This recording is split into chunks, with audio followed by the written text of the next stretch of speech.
아멘. 예수님이 십자가를 지시기 전 마지막 밤을 보내고 있습니다. 이제 몇 시간 뒤면 예수님은 종교 지도자들에게 붙잡히게 될 것이고 십자가에 못 박히게 될 것입니다. 예수님은 지금 감람산으로 기도하러 가는 중에 제자들에게 말씀하십니다. 27절 상반절에 이렇게 말씀하시죠. 예수께서 제자들에게 이르시되 너희가 다 나를 버리리라. 여러분, 우리가 마가복음 말씀을 살펴보고 있는데요. 불과 몇 시간 전에 예수님은 제자들과 마지막 성만찬을 나누었습니다. 그때 여러분, 주님이 이런 말씀하셨습니다. 너희와 함께 식사를 하는 만찬은 이 땅에서 이것이 마지막이지만 하나님 나라에서 새 것으로 마시는 날이 있을 것이라고 주님이 약속하셨습니다. 그러니까 여러분, 논리적 귀결에 따르면 제자들은 아마 그렇게 생각했을 것입니다. 우리가 하나님 나라 갈 때까지 끝까지 주님과 함께 할 것이라고 생각했을 것입니다. 그런데 주님 말씀하십니다. 너희가 다 나를 버리리라. 여러분, 지금 주님이 누구에게 말씀하시는 것입니까? 자신을 반대했던 바리새인들에게 말씀하시는 것입니까? 아니면 예수님을 따랐던 수많은 무리들에게 주님이 말씀하시는 것입니까? 둘 다 아니죠. 바로 예수님 옆에 있었던 제자들에게 하신 말씀이었습니다. 여러분, 제자들이 이 말씀을 들었을 때 어떤 마음이 들었을까요? 그들은 하나님 나라에 갈 때까지 끝까지 주님과 함께 할 것이라고 생각하고 있습니다. 그런데 주님 말씀하시기를 너희 중 몇 사람이 아니라 여기에 있는 모든 제자가 다 나를 버릴 것이라고 말씀하는 것입니다. 그들은 충격을 받았을 거예요. 아니, 어쩌면 그것은 일어날 수 없는 일이라고 생각했을 것입니다. 여러분, 왜 그들이 예수님을 다 버리게 될까요? 27절 하반절에 이렇게 말씀합니다. 주님이 이어서 말씀하십니다. 이는 기록된 바 내가 목자를 치리니 양들이 흩어지리라 하였음이니라. 여러분, 목자는 어떤 사람입니까? 목자는 양들의 보호자이죠. 반면 양들은 어떤 존재입니까?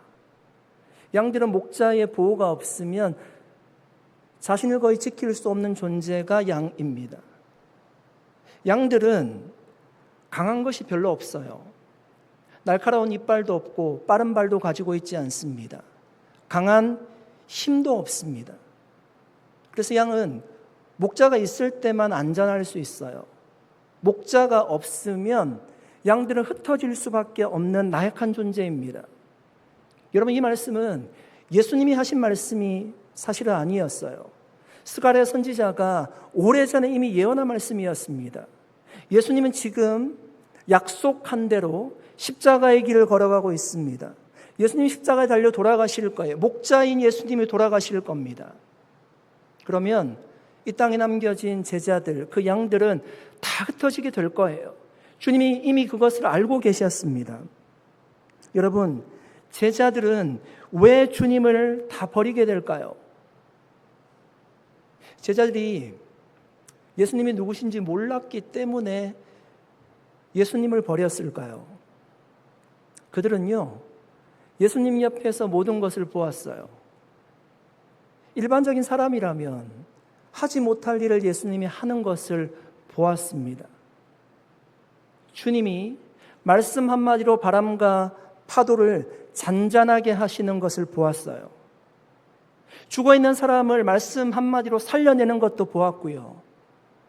어린아이가 가져온 보리떡 5개와 물고기 2마리로 들판에 있는 수많은 사람들을 먹이는 현장 가운데도 그들이 있었습니다.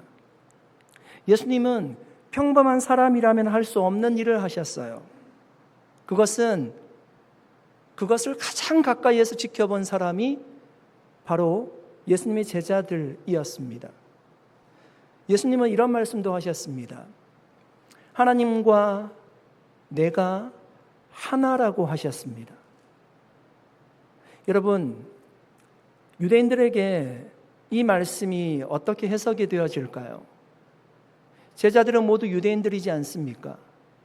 유대인들은 유일신 세계관을 가지고 있어요.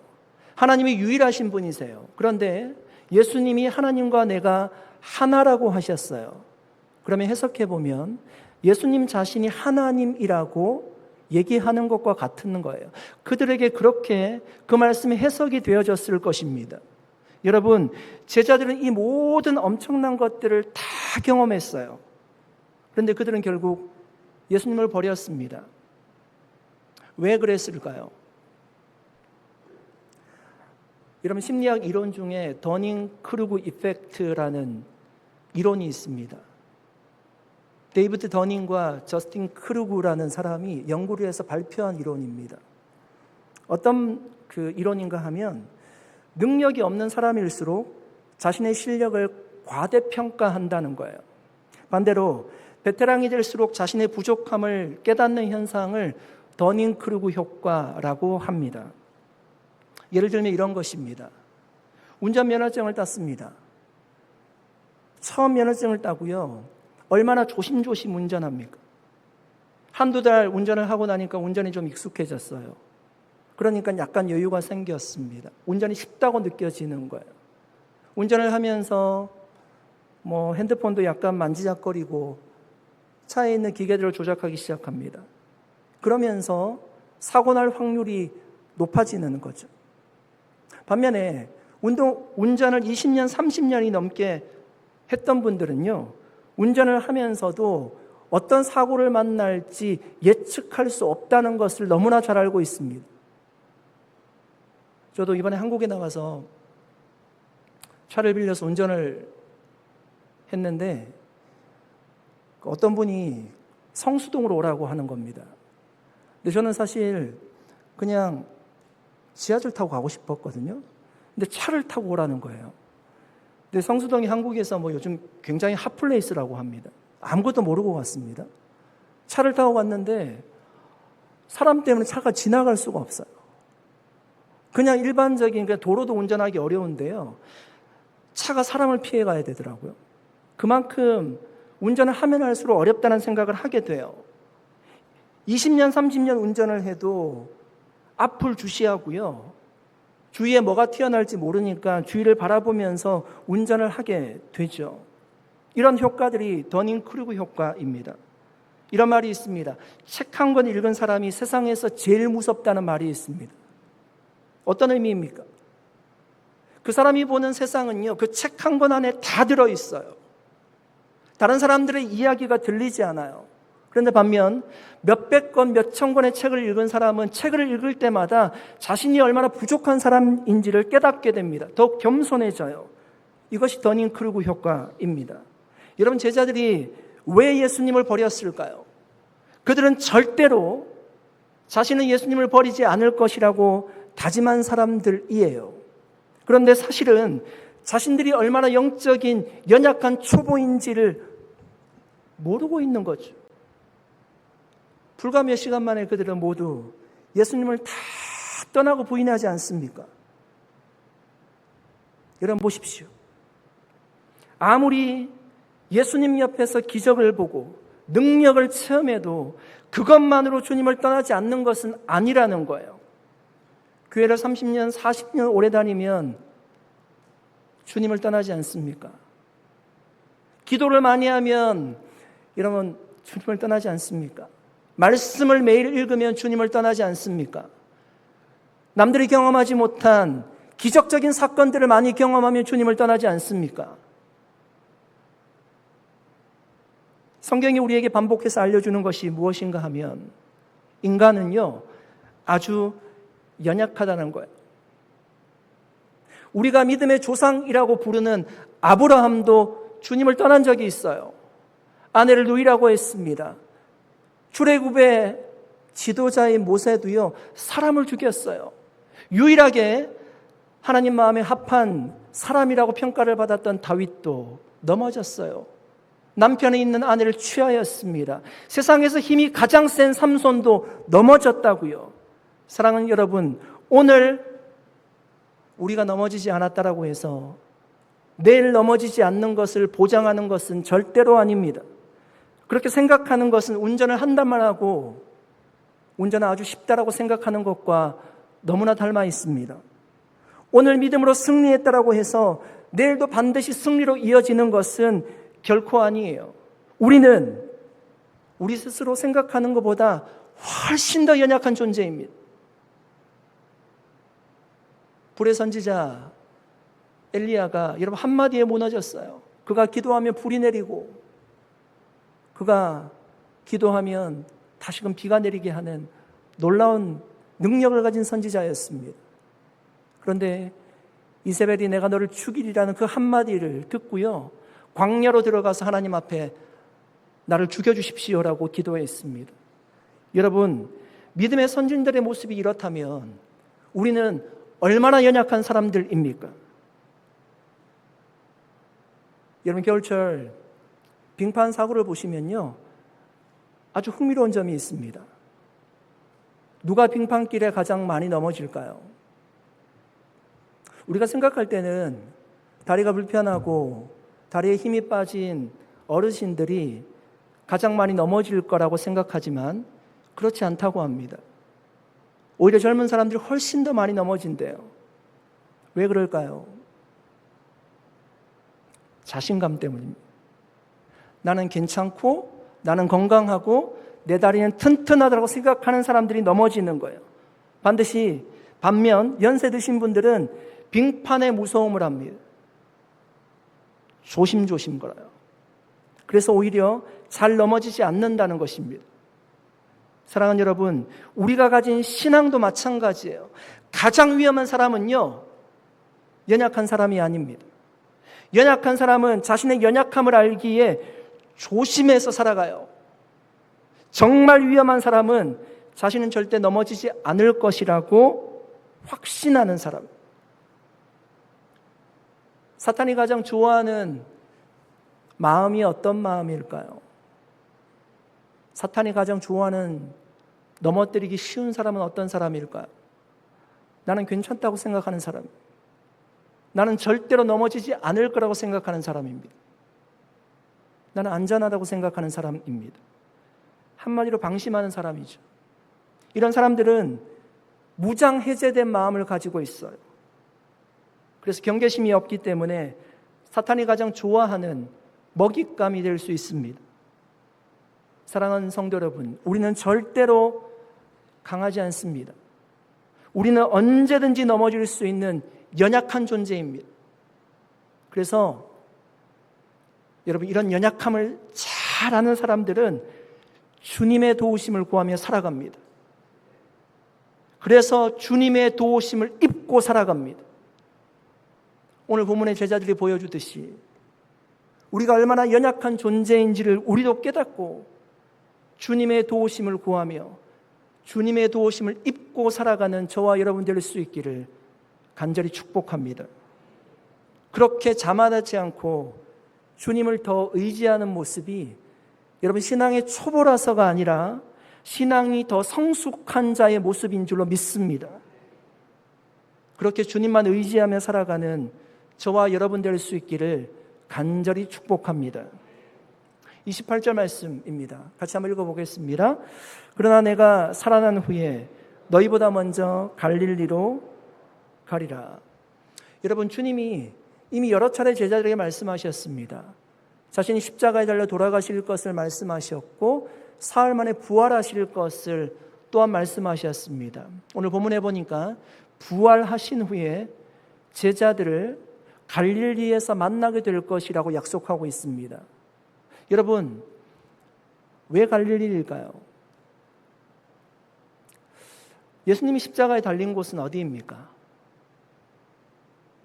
어감이 비슷하지만 갈보리 언덕이었습니다. 갈보리 언덕은 어디 있었던가 하면 예루살렘 성문 밖에 있었어요. 예루살렘 근처에 있었습니다. 예수님의 무덤도 그 갈보리 근처에 있었어요. 그러니까 여러분 생각해 보면 부활하신 후에 예수님이 제자들을 만나기 가장 좋은 곳은요, 갈보리예요. 갈릴리가 아니라 갈보리입니다. 그런데 그곳이 아니라고 주님 말씀하세요. 아니면 예루살렘은 어떻습니까? 예루살렘은 유대의 중심이지 않습니까? 가장 많은 사람들이 모여 있는 곳이에요. 성전이 있는 곳이고 종교 지도자들 다 거기에 모여 있어요. 만약에 부활하신 예수님이 예루살렘에서 제자들을 만났다면 굳이 말을 하지 않아도 자신이 부활한 것을 사람들에게 알릴 수가 있었을 것입니다. 그런데 주님이 예루살렘에서 만나라고 하지 않습니다. 왜 갈보리도 아니고 예루살렘도 아니고 갈릴리에서 만나자고 하실까요? 여러분, 성경에서 갈릴리는 어떤 곳으로 묘사되어 있습니까? 당시 사람들은 생각했습니다. 갈릴리에서 무슨 선한 것이 나겠느냐. 또 성경에 보니까 갈릴리에 있는 사람은요, 학문 없는 범인인 줄 알았다라고 기록하고 있습니다. 그러니까 갈릴리에 대한 인식은 변방이고 무시당하는 곳이었어요. 그런데 주님은 그 갈릴리에서 기다리고 계시겠다는 거예요. 왜 갈릴리입니까? 주님과 제자들에게는 갈릴리는 특별한 곳이었습니다. 그들 처음 만난 곳이 갈릴리였습니다. 물고기를 잡고 있던 그들을 부르신 곳이 갈릴리였어요. 그물과 배를 버려두고 사람 낚는 업으로 내가 살겠다라고 다짐한 곳이 갈릴리였습니다. 그 갈릴리에서 그들을 다시금 부르시고 그들에게 다시금 사명을 주시고 회복시켜 주시기를 원하셨다는 것입니다. 여러분, 베드로 한번 생각해 보십시오. 베드로는 큰 소리 쳤습니다. 다 버릴지라도 나는 그러지 않겠습니다. 다른 제자들은 그럴 수 있지만 나는 그들과 다른 사람이에요. 여러분, 베드로는요, 어떤 마음을 가지고 있었습니까? 남들과 다른 영적인 우월감이 보입니다. 뭔가 나는 뛰어나다는 그런 자신감을 가지고 있었어요. 그러나 결과는 어땠습니까? 주님이 붙잡혀가자 멀찍이 주님을 따랐어요. 너도 같은 도당이라. 그 얘기를 들었을 때 3번이나 주님을 부인했습니다. 심지어 저주하며 맹세까지 했습니다. 여러분, 예수님이 십자가에 달려 돌아가실 때 베드로의 마음이 어떠했을까요? 달기 울 때 베드로는 예수님 말씀이 생각이 나서요, 밖으로 뛰쳐나가 통곡했습니다. 아마 자신을 울면서 생각했을 거예요. 나는 다시는 예수님의 제자로 살 수 없다라고 생각했을 것입니다. 그런데 예수님 부활하신 후에 누구를 가장 먼저 찾아가십니까? 그 베드로였습니다. 갈릴리 바닷가에서 처음 주님을 만났던 때와 같이 물고기를 잡고 있던 그 베드로를 찾아가셨습니다. 아침 조반을 준비하시고 베드로와 함께 식사를 하시면서 주님이 물으십니다. 요한의 아들 시몬아, 내가 나를 사랑하느냐? 저와 여러분에게 주님이 지금 말씀하신다라고 생각해 보십시오. 요한의 아들 시몬아, 내가 나를 사랑하느냐? 지금 우리도 주님이 그렇게 물으면 대답하기 힘들지 않습니까? 죄책감에 시달리는 그 베드로가 어렵사리 대답했을 것입니다. 주님을 사랑하는 줄 주님께서 아십니다. 그 대답을 들으시고 주님이 내 양을 먹이라, 내 양을 치라고 말씀하세요. 무슨 얘기입니까? 그들에게 다시금 사명을 허락하시는 것, 회복시켜 주셨어요. 그 이후에 베드로의 삶이 완전히 달라졌어요. 여러분, 이것이 주님이 주시는 회복의 역사입니다. 그런데 여러분, 세상에 많은 사람들은요, 우리가 뭔가를 실패했을 때 우리에게 회복이 어떻게 가능하다고 이야기합니까? 많은 사람들은 시간이 지나면 자연스럽게 회복이 될 것이라고 이야기하는 사람들이 있어요. 상처와 실패의 아픔을 시간이 해결해 줄 것이라고 얘기하는 거예요. 시간이 약이라고 얘기하죠. 어떤 사람들은요, 회복을 위해서는 환경을 바꾸어 보라고 조언하기도 합니다.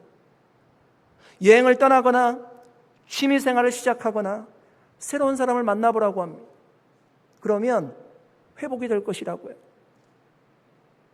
어떤 사람은 실패의 기억을 지우기 위해서는 더 성공해서요, 자신을 증명해 보이라고 하는, 도덕하게 마음을 먹고 보란듯이 제기해서요, 내 능력을 증명하는 것이 진정한 회복이라고 이야기합니다.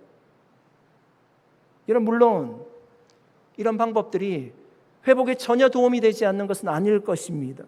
그러나 그것이 우리가 알잖아요. 우리에게 일시적인 위로는 줄 수 있지만 새로운 인생을 살게 하지는 못합니다. 여러분 가만히 생각해 보십시오. 그것이 정말 본질적인 회복입니까? 시간이 지난다고 해서 베드로의 가슴에 박힌 내가 주님을 3번이나 부인하고 저주했다라는 그 죄책감이 영원히 사라질 수 있는 것입니까? 환경을 바꾸어서 다시 갈릴리로 돌아가서 내가 어부의 삶을 산다라고 해서, 열심히 산다라고 해서 그 영혼의 공허함이 채워줄 수 있는 것입니까? 아니면 3년 동안 내가 일을 하지 못했는데 성공하기 위해서 더 열심히 일을 한다고 해서 바닥을 경험한 자기 자신에 대한 실망감이 치유될 수 있는 것입니까? 여러분, 세상이 말하는 회복은 우리가 가진 상처 위에 반창고를 붙여서요, 잠시 보이지 않게 가리는 임시 방편일 뿐입니다. 내면 깊은 곳에 자리 잡은 실패와 아픔의 뿌리까지 뽑아내지는 못합니다. 사랑하는 여러분, 참된 회복은 오직 주님 안에서만 가능한 줄로 믿습니다. 여러분, 진정한 회복이 정말 실패와 깨어진 우리의 인생 가운데 예수님이 찾아오실 때 시작되는 것입니다. 여러분, 우리가 그렇게 주님 만났잖아요. 그리고 하나님을 예배하는 사람이 되었어요. 지금도 마찬가지예요. 지금도 실패의 자리에서 주님이 우리를 만나기를 원하십니다. 주님은 갈릴리 바닷가로 베드로를 찾아오셔서 그의 상한 심령을 사랑으로 치료해 주셨습니다. 사랑으로 치료해 주셨어요. 베드로는 온전히 회복되었고 이 땅에 주님의 교회를 세우는 큰 일꾼이 되었습니다. 이것이 바로 주님만이 우리에게 주실 수 있는 완전한 회복의 신비인 줄로 믿습니다. 여러분, 주님 안에서의 회복은 단순히 실패하기 이전의 상태로 되돌아가는 것이 아닙니다. 그 실패의 상처조차도 하나님의 일을 위한 영광스러운 흔적으로 바꾸어 버리는 역전의 역사입니다. 이건 사도 바울이 내 몸에 그리스도의 흔적을 가졌노라고 이야기했습니다. 베드로는 실패했죠. 그런데 베드로의 그 실패조차도 하나님의 일을 위한 귀한 도구로 사용이 될 것입니다. 자신과 같이 실패한 사람을 주님께로 인도하는 귀한 하나님의 사명자가 될 것입니다. 사랑하는 성도 여러분, 오늘 이 자리에 어떤 아픔과 실패를 안고 나오셨습니까? 한 주간 여러분 어떤 무너짐을 경험하고 이 자리에 나오셨습니까? 내 힘으로, 세상의 방법으로 그것을 메워보려고 몸부림치고 계시지는 않습니까? 기억하십시오. 주님은 이미 갈릴리에서 우리를 기다리고 계십니다. 회복의 은혜를 준비하고 계십니다. 우리의 실패를 그대로 가지고 주님 앞에 나아가시기를 바랍니다. 주님은 우리를 온전히 회복시켜 주실 것입니다. 그 주님의 은혜와 사랑으로 회복을 경험하고 다시 사명의 자리로 당당히 나아갈 수 있는 저와 여러분 되시기를 예수님의 이름으로 간절히 축복합니다. 주님 베드로에게 오늘 밤 닭 울기 전에 내가 3번 나를 부인하리라고 말씀하셨습니다. 여러분, 그 말을 들은 베드로는 무엇이라고 했습니까? 같이 한번 읽어보겠습니다. 31절 말씀입니다. 같이 읽겠습니다. 시작.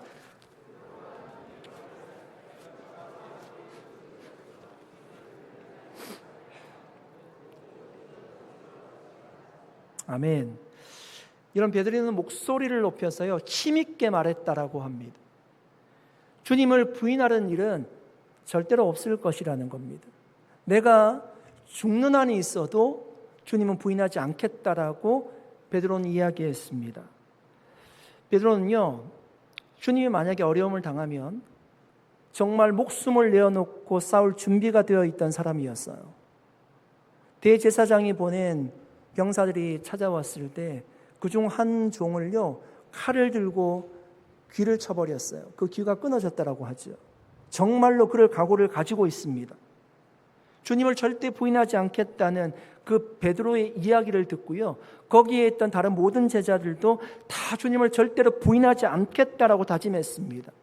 그러나 여러분, 그들의 이런 간절한 그 결단의 유통기한은 그리 오래가지 않았습니다. 불과 몇 시간 만에 그들은 주님을 다 버리고 철저하게 부인했습니다. 여러분은 어떻게 그럴 수 있습니까? 빨라도 너무 빠르지 않습니까? 예수님은 대제사장이 보낸 무리들에게 붙잡혀가게 될 것입니다. 붙잡혀가면서 온갖 모욕을 당할 거예요. 침뱉음을 당하고 욕을 듣고 채찍에 맞고 우리가 상상할 수 없는, 메시아라고 상상할 수 없는 일들을 당하게 될 것입니다. 베드로가 그 모습을 볼 때 그 모습은 수치스럽고 부끄러운 모습이었을 것입니다. 여러분, 베드로가 상상하는 주님의 모습이 있어요. 고난을 받더라도 베드로가 상상할 때는 주님은 이렇게 고난을 받으셔야 됩니다. 베드로는 예수님이 유대의 왕으로 등극할 줄 알았잖아요. 힘 있는 메시아를 원했잖아요. 병사들이 예수님을 붙잡으러 올 때 예수님도 칼을 들고 그들과 맞서 싸우기를 원했을 것입니다. 그들을 처단하기를 원하셨을 거예요. 아니면 내가 칼을 들고 싸우다가, 주님이 칼을 들고 싸우다가 어려움을 당하게 되면 나 또한 그렇게 주님을 막아서서 싸울 준비가 되어 있던 사람이에요. 그것이 베드로가 상상하는 고난의 모습이었을 것입니다. 그런데 예수님의 모습은요, 그런 모습이 전혀 아니었어요. 침뱉음을 당하고 모욕을 당하고 채찍에 맞아도 전혀 반응하지 않습니다. 맞서지 않고 침묵하고 있습니다. 모든 조롱과 수치를 그냥 다 받고 있어요. 이런 모습은 베드로가 생각하는 영웅적인 모습이 아니에요.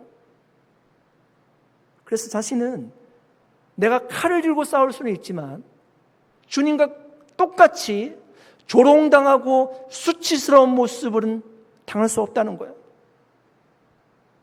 그래서 예수를 부인했던 거예요. 여러분, 우리도 그렇지 않습니까? 우리도 우리가 예상하는 방식의 시험은 감당할 수 있고 이길 수 있습니다. 그런데 여러분, 우리의 이런 생각을요, 사탄도 너무나 잘 알고 있습니다. 그래서 우리에게 찾아오는 시험은 우리가 예상하는 방식만으로는 오지 않습니다. 전혀 다른 시험이 찾아오죠. 그래서 제자들도 다 도망쳤다는 거예요. 여러분, 직장을 다니시는 분들 여기에 많으실 텐데요. 한 주간 직장에서 얼마나 힘들게 일을 하십니까? 회사에서 억울한 일을 당하기도 하고 상사가 이해되지 않는 일을 지시하기도 할 겁니다. 또 자신의 팀에 같이 있는, 또 함께 일하는 아래에 있는 직원이 내가 원하는 것을 해내지 못할 때도 있을 것입니다. 온갖 어려움이 있어도 그래도 그것은 나의 잡이고 가족들이 있기 때문에 묵묵히 이겨내며 일을 할 것입니다. 밤잠을 설쳐가며 프로젝트를 해결해내기도 할 것이고요. 수많은 일을 성공적으로 수행해낼 것입니다. 그런데 그렇게 전쟁터와 같은 회사에서는 버텨내고 이긴 사람이 언제 무너질까요? 여러분, 사람이 무너지는 것은요, 작은 말 한마디 때문에 무너집니다. 퇴근하고 집에 문을 열고 들어와서 힘든 어깨에 짐을 안은 것 같은 그런 마음으로 소파에 털썩 주저앉았는데 그냥 아내와 남편이 지나가는 말 한마디, 자녀들이 던지는 그 작은 말 한마디에 무너질 때가 있지 않습니까? 그런데도 그렇게 무너지는 이유는 우리가 회사에서 일어나는 일들은 어느 정도 아마 예상을 하고 있었을 것입니다. 힘든 일을 당할 것을 예상하고 있고 그래도 해내야 된다는 것을 알고 있기 때문에 아무리 어려워도 버텨낼 것입니다. 그런데 집안에 돌아와서 있었던 많은 일들은 내가 예상하지 못한 일들이 일어날 거예요. 그 작은 말 한마디에 무너지지 않습니까? 이런 베드로가 딱 그랬습니다. 칼을 들고 싸울 준비는 되어 있습니다. 그런데 주님과 함께 수치를 당할 준비는 되어 있지 않습니다.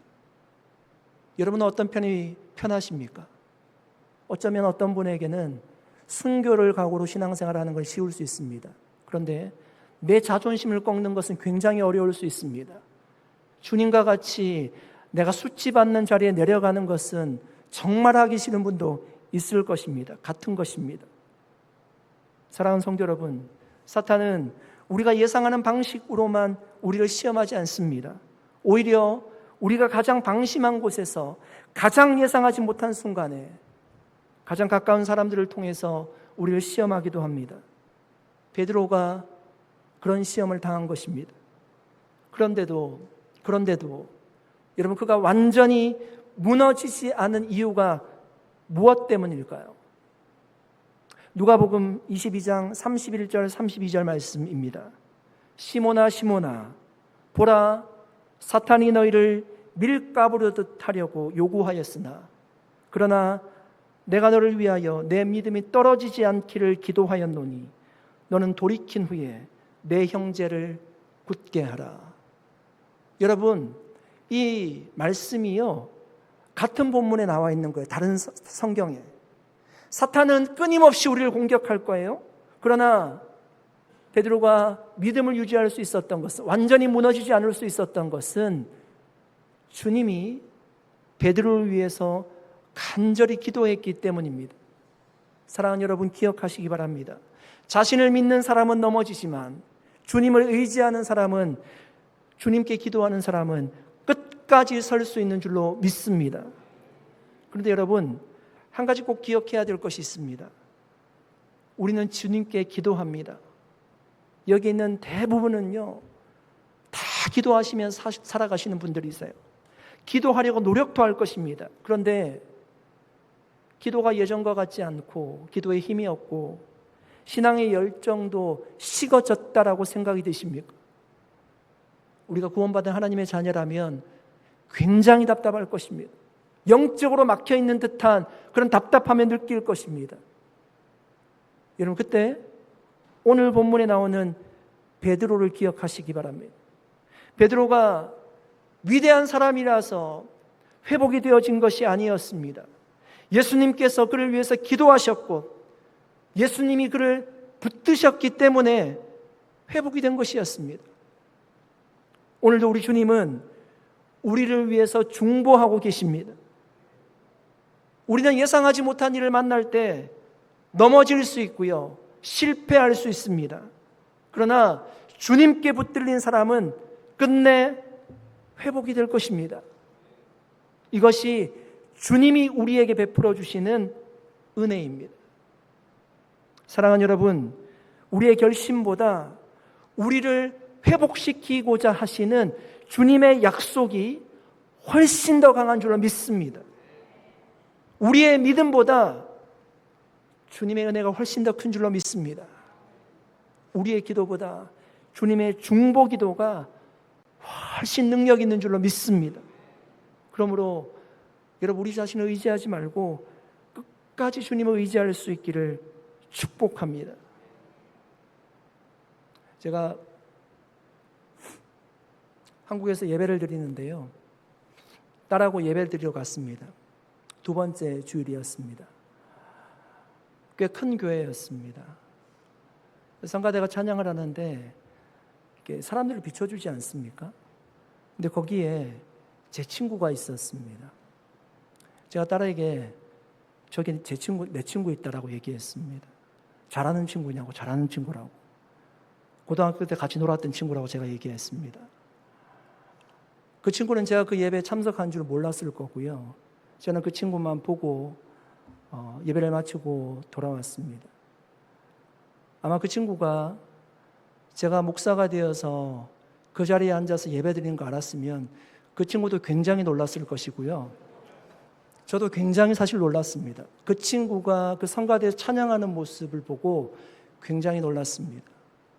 여러분, 주님은 어떤 사람들도 주님 앞에 돌이킬 수 있고 실패한 사람들로 회복시켜 주실 수 있는 분이신 줄로 믿습니다. 제가 그 증인입니다. 오늘도 우리는 넘어질 테고 너무나 연약한 사람들입니다. 하지만 주님이 우리를 위해서 중보 기도하고 계시기에 우리는 언제든지 일어날 수 있는 줄로 믿습니다. 이번 한 주간도 그 주님을 바라보고 승리하는 삶을 살아갈 수 있기를 예수 그리스도의 이름으로 간절히 축복합니다. 기도하겠습니다. 살아계신 하나님 감사합니다. 우리는 언제든지 넘어질 수 있는 아주 연약한 존재임을 고백합니다. 사단은 밀가부르듯 하려고 우리를 넘어뜨리려고 공격할 준비를 하고 우리를 시험에 들게 합니다. 그때도 우리가 넘어지지 않는 이유는, 완전히 무너지지 않는 이유는 주님이 우리를 위해서 기도하고 계시는 분이신 줄로 믿습니다. 우리 자신을 자만하지 않도록 도와주시옵시고 주님을 의지하게 하시고 주의 도움을 받으며 살아가는 성숙한 믿음의 제자가 되게 해 주시옵소서. 감사드리옵고 예수님의 이름으로 기도드립니다.